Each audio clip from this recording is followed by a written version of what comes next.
ಓಂ ಹಂ ಹನುಮತೆ ನಮಃ.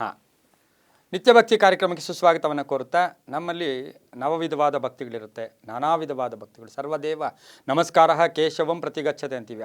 ಅನೇಕ ದೇವರುಗಳನ್ನು ನಮಸ್ಕಾರ ಮಾಡ್ತೀವಿ. ಗಿಡಕ್ಕೆ ನಮಸ್ಕಾರ ಮಾಡ್ತೀವಿ, ಮಣ್ಣಿಗೆ ನಮಸ್ಕಾರ ಮಾಡ್ತೀವಿ, ವಿಗ್ರಹಕ್ಕೆ ನಮಸ್ಕಾರ ಮಾಡ್ತೀವಿ, ಭೂಮಿಗೆ ನಮಸ್ಕಾರ ಮಾಡ್ತೀವಿ. ನಮ್ಮ ಸನಾತನ ಧರ್ಮದಲ್ಲಿ, ನಮ್ಮ ಸಂಸ್ಕೃತಿಯಲ್ಲಿ ಕಣ್ಣಿಗೆ ಕಾಣ್ತಕ್ಕಂಥ ಪ್ರತಿಯೊಂದೂ ಕೂಡ ಭಗವಂತನ ಸ್ವರೂಪವೇ ಆಗಿರುತ್ತೆ. ಹಾಗಾಗಿನೇ ಭಗವಂತ ಸರ್ವವ್ಯಾಪಿ, ಸರ್ವಾಂತರಯಾಮಿ, ಸರ್ವಶಕ್ತ ಅಂತ ನಾವು ಕರಿತೀವಿ. ಅದರಲ್ಲಿ ಬಹುಮುಖ್ಯವಾಗಿ ಇತಿಹಾಸಗಳಲ್ಲಿ, ಪುರಾಣಗಳಲ್ಲಿ ಶಕ್ತಿವಂತನು, ಶಕ್ತಿ, ಯುಕ್ತಿ, ಭಕ್ತಿ ಮೂರೂ ಬರಬೇಕು ಅಂದರೆ ನಾವು ಯಾರನ್ನು ಪೂಜೆ ಮಾಡಬೇಕು?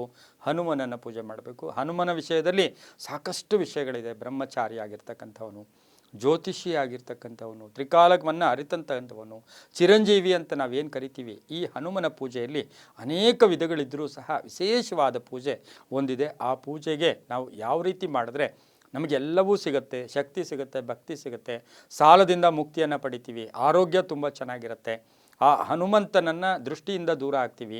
ಆ ಹನುಮಂತನ ಯಾವ ರೀತಿ ಪೂಜೆ ಮಾಡಬೇಕು ನಮಗೆ ಗೊತ್ತು. ಹನುಮಂತನಿಗೆ ವೀಳ್ಯದೆಲೆ ಹಾರ ಹಾಕ್ತೀವಿ, ಆಮೇಲೆ ಬೆಣ್ಣೆಯಿಂದ ಅಭಿಷೇಕ, ಬೆಣ್ಣೆಯನ್ನು ಅಲಂಕಾರ ಮಾಡ್ತಕ್ಕಂಥದ್ದು, ನಾನಾ ವಿಧವಾದ ಪೂಜೆಗಳನ್ನು ಹನುಮಂತನಿಗೆ ಮಾಡ್ತೀವಿ.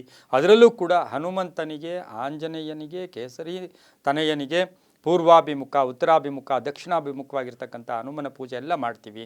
ಆದರೆ ನಮ್ಮಲ್ಲೂ ಒಂದು ವಿಶೇಷ ಇದೆ. ಅದು ತಾಂತ್ರಿಕವಾಗಿ ಹೇಳಬೇಕು ಅಂದರೆ ಹನುಮನ ಬಾಲದ ಪೂಜೆ ಮಾಡಬೇಕು. ಹನುಮನ ಶಕ್ತಿಗೆ, ನಮ್ಮ ಹನುಮನ ದೇಹಕ್ಕಿಂತ ಆ ಬಾಲ ಪೂಜೆಯನ್ನು ಯಾರು ಮಾಡ್ತಾರೋ ಬಾಲಕ್ಕೆ 48 ದಿನ ಕಂಟಿನ್ಯೂಸ್ ಆಗಿ ಪ್ರತಿನಿತ್ಯ ಬಾಲಕ್ಕೆ ಕೇಸರಿಯನ್ನು ಹಚ್ಚಿ, ಸಿಂಧೂರವನ್ನು ಹಚ್ಚಿ 48 ದಿನ ಪೂಜೆ ಮಾಡಿದ್ದೆ ಆದರೆ ಈ ಪ್ರಪಂಚದಲ್ಲಿ ಅದಕ್ಕೆ ಏನು ರೆಮಿಡಿನೇ ಇಲ್ಲ, ಅದು ಸಾಧ್ಯನೇ ಇಲ್ಲ ಅಂತಕ್ಕಂಥದ್ದು ಸಾಧ್ಯವಾಗತ್ತೆ. ಹಾಗಾಗಿನೇ ಹನುಮನ ಬಾಲಕ್ಕೆ ಅಷ್ಟು ಶಕ್ತಿ. ಯಾಕೆ ಅಂತ ಹೇಳಿದ್ರೆ, ಆ ಲಂಕೆಯಲ್ಲಿದ್ದಂತಹ ಸಂದರ್ಭದಲ್ಲಿ ರಾವಣ ಬಾಲಕ್ಕೆ ಬೆಂಕಿ ಹಚ್ಚಿದಾಗ ಸಾಕ್ಷಾತ್ ಎಲ್ಲ ದೇವರುಗಳು ತಕ್ಷಣ ಬಂದು ಆ ಬಾಲದಲ್ಲಿ ಸೇರಿಕೊಂಡು ಅದಕ್ಕೊಂದು ಆಶೀರ್ವಾದ ಕೊಡ್ತಾರೆ, ವರ ಕೊಡ್ತಾರೆ. ಏನಂತಂದರೆ, ಈ ಬಾಲವನ್ನು ಎಷ್ಟುದ್ದ ಬೇಕಾದರೂ ನೀನು ತೊಗೊಂಡೋಗು, ಎಷ್ಟುದ್ದ ಬೇಕಾದರೂ ಅದನ್ನು ತಗೋಬೋದು, ಅದನ್ನು ಹಾಗೆಯೇ ವಿಸ್ತರಿಸ್ಕೊಂಡು ಹೋಗ್ಬೋದು ಅಂತಕ್ಕಂಥ ಆಶೀರ್ವಾದ. ಜೊತೆಗೆ ಆ ಅಗ್ನಿದೇವ ಕೂಡ ನಾನು ನಿನಗೇನೂ ತೊಂದರೆ ಮಾಡೋದಿಲ್ಲ ಅಂತಕ್ಕಂಥ ಒಂದು ವರ ಕೊಟ್ಟಿದ್ದು, ಸರ್ವ ದೇವರುಗಳು ಬಂದು ಸೇರಿಸ್ಕೊಂಡಿದ್ದು. ಬಹುಮುಖ್ಯವಾಗಿ ನವಗ್ರಹಗಳು ಬಾಲದಲ್ಲಿ ಬಂದು ಸೇರಿಕೊಳ್ಳುತ್ತೆ.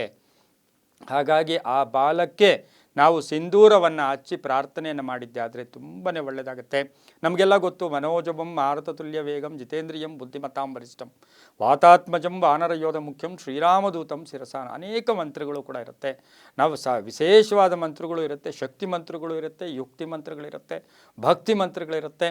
ಹಾಗಾಗಿ ಹನುಮನಿಗೆ, ಆ ಕೇಸರಿ ತನಯನಿಗೆ, ವಿಶೇಷವಾಗಿ ರಾಮದೂತನಿಗೆ, ಚಿರಂಜೀವಿಗೆ ಬಾಲಪೂಜೆಯನ್ನು ಯಾರು ಮಾಡ್ತಾರೆ, ನಿಮಗೆ ಅದು ಬಯಲಲ್ಲಿರ್ತಕ್ಕಂಥ ಹನುಮ ಆಗ್ಬೋದು, ದೇವಸ್ಥಾನದಲ್ಲಿರ್ತಕ್ಕಂಥ ಹನುಮ ಆಗ್ಬೋದು, ಮನೆಯಲ್ಲಿರ್ತಕ್ಕಂಥ ಹನುಮ, ನಿಮ್ಮ ಮನೆಯಲ್ಲೂ ಹನುಮ ಇದೆ, ಪುಟ್ಟ ಹನುಮ ಇದೆ, ಬಾಲ ಕಾಣಿಸ್ತಾ ಇದೆ, ಆ ಬಾಲಕ್ಕೆ ನೀವು ಸಿಂಧೂರವನ್ನು ಹಚ್ಚಿ ಓಂ ಹಂ ಹನುಮತೆ ನಮಃ, ಓಂ ಹಂ ಹನುಮತೆ ನಮಃ. ನಾವು ಯಾವಾಗಲೂ ಆಂಜನೇಯಾಯ ವಿದ್ಮಹಿ ವಾಯುಪುತ್ರಾಯ ಧಿಮಹಿ ತನ್ನೋ ಹನುಮಾನ್ ಪ್ರಚೋದಯಾತ್ ಇವೆಲ್ಲ ಹೇಳ್ಕೊಂಡ್ರು ಕೂಡ ಓಂ ಹಂ ಹನುಮತೆ ನಮಃ ಈ ಮಂತ್ರ ಹೇಳ್ಕೊಂಡು 48 ದಿನ ಸೂರ್ಯೋದಯದ ಕಾಲದಲ್ಲಿ ಹನುಮನ ಪೂಜೆ ಮಾಡಿಕೊಳ್ಳಿ. ಎಲ್ಲ ಕಾರ್ಯಗಳಲ್ಲೂ ಕೂಡ ಸಿದ್ಧಿಯಾಗುತ್ತೆ. ಸರ್ವೇ ಜನ ಸುಖಿನೋ ಭವಂತು.